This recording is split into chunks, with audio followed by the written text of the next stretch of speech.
A while ago, I was listening to my vinyl records, and on one of them, there is a very interesting company's name on it, which is called Telefunken.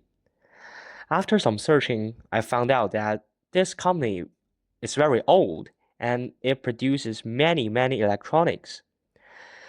But that's not the point. The point is the word Telefunken in German, and it is very similar to how we Chinese people called telephone a century ago.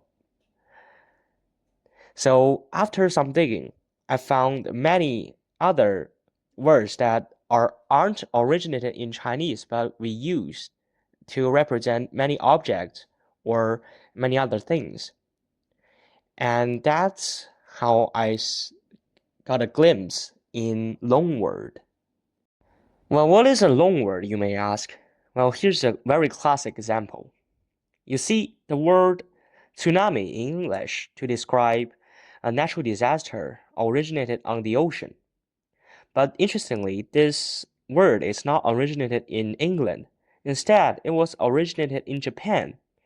It's a Japanese word, combining tsu, meaning harbor, and nami, meaning wave. Well, this term has been adopted internationally to describe large destructive waves caused by underwater disturbances. This kind of phenomenon, which a country adopts another language and uses it widely, is loanword. So let's go back to telephone. You see, telephone, it is very similar to an early saying of telephone in Chinese, which is called 得律风. It is to describe that kind of, the communication technology. And, well, it was adapted during the later Qing dynasty and the Republic of China period. You see, during that time, industrialization occurred in China, and people had to adopt many new words outside Chinese because there are many new things like, telephone, cars, microwave, not microwave, but telegram, things like that, and also light bulb. Yeah, light bulb. And so it was a peak of introducing words outside of Chinese to Chinese language. And the structure of Chinese language changes drastically.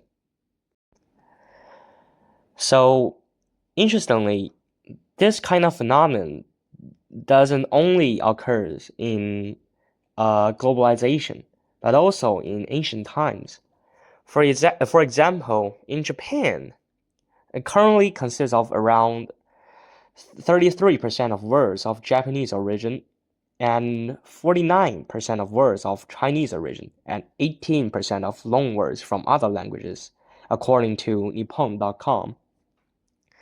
This is because, since the Tang Dynasty, the communication between China and Japan become a larger scale, and Japan adopt many elements of Chinese culture, which consist of many Chinese words. And during many centuries, after some changes, and although it kind of sounded different, but it still has some kind of Chinese origin. And also, after World War II, Japan adopted many English words also. So it is still going. And interestingly, Japanese people nowadays, they kind of complaining that their languages containing too much loan words. And I understand them. And because you see, there's 49% of words of Chinese origin and 18% of loanwords from other languages. 49 plus 18 is much larger than the 33% origins, huh? Original Japanese words. So, yeah. Well, let's back to Chinese.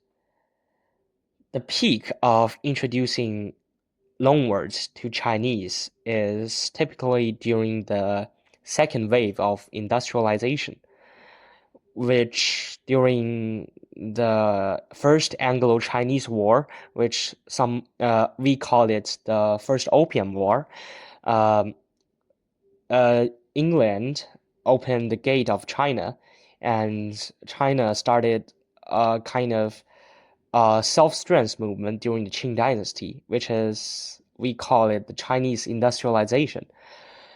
And we have to adopt many technology and objects, newly invented objects, into China, such as light bulb, and instruments like piano and many other things.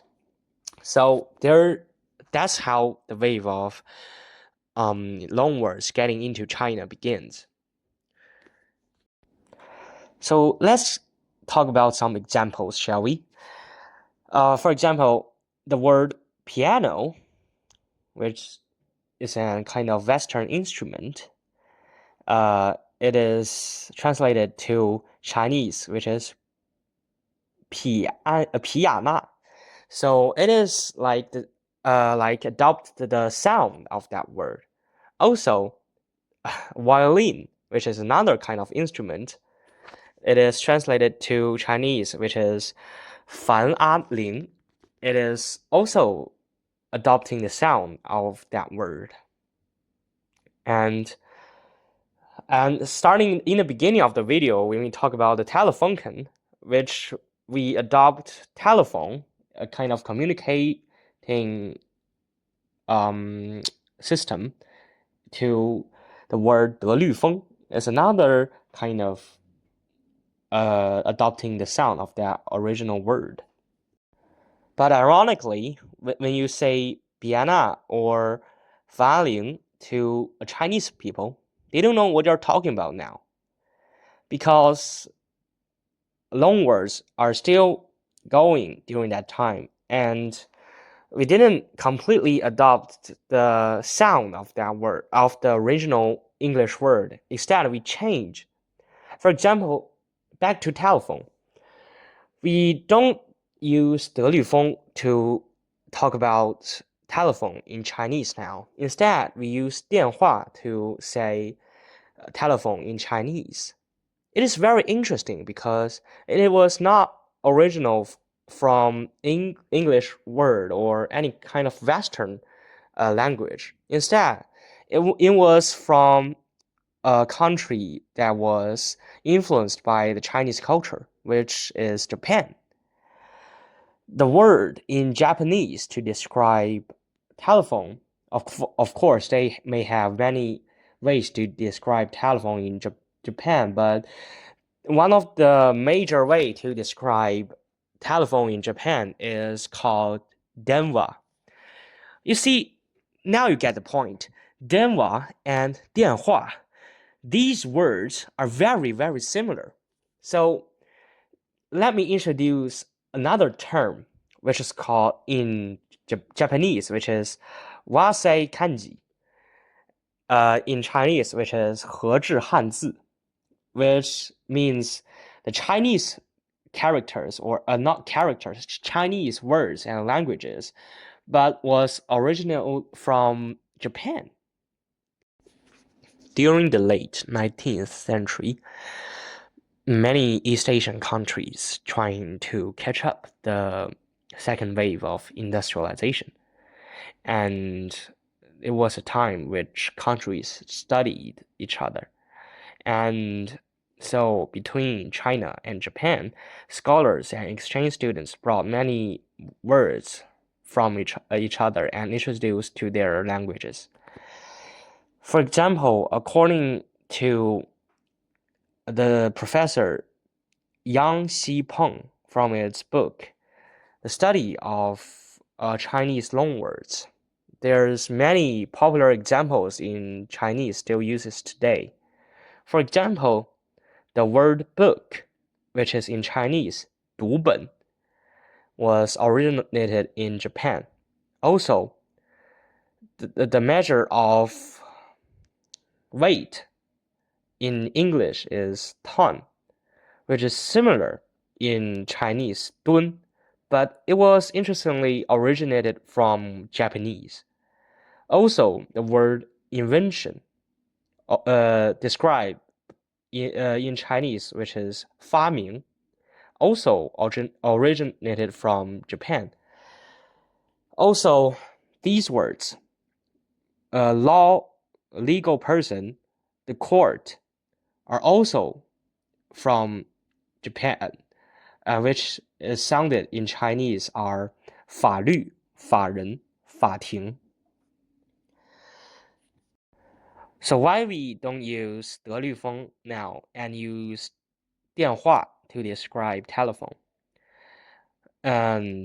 This is an interesting question because 电话 has less syllables than 德律风, and when you say 德律风 in Chinese, it really sounds like a person's name, and sometimes it might be confusing. But this theory cannot explain many examples. For example, the word microphone in Chinese it still sounds like the English words, which is 麦克风. So the theory of adopting another language because it sounds easier to speak is not accurate. So, what's your thought about loanwords and why Chinese still uses a 麦克风 to describe microphone instead of using a shorter term? Please comment in the video below. Thanks.